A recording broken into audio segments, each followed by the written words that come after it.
My fellow Singaporeans, I've said before that the world is changing in ways that will disadvantage small open economies like Singapore.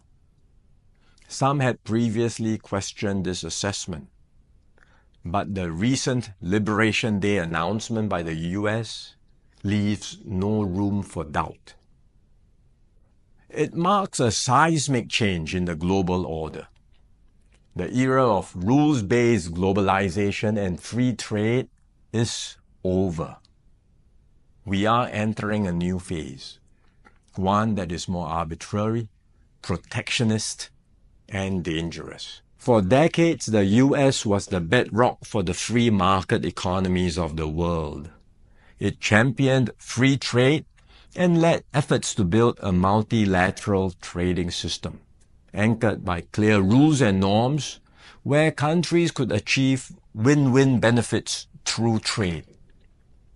This WTO system brought unprecedented stability and prosperity to the world, and to the US itself. To be clear, the system is not perfect.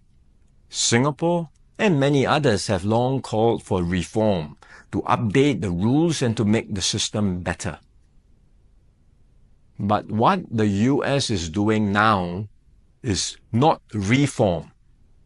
It is abandoning the entire system it had created. Its new approach of reciprocal tariffs, country by country, is a complete rejection of the WTO framework. The US has placed Singapore in the lowest base tier with a tariff of 10%. So the direct impact on us may be limited for now, but there are wider and more profound consequences. If other countries adopt the same approach as the US, abandoning the WTO and trading only on their own preferred terms, country by country, it will spell trouble for all nations, especially small ones like Singapore.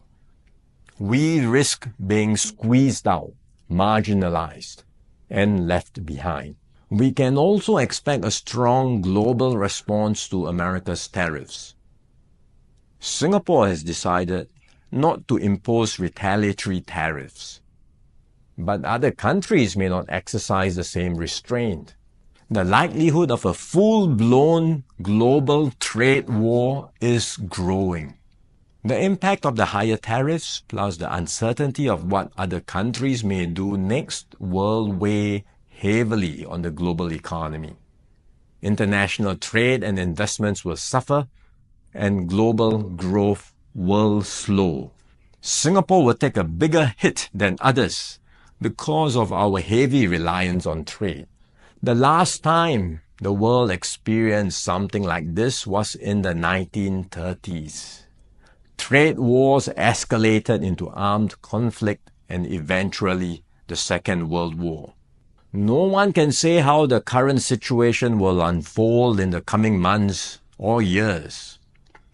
But we must be clear-eyed about the dangers that are building up in the world. Global institutions are getting weaker. International norms are eroding.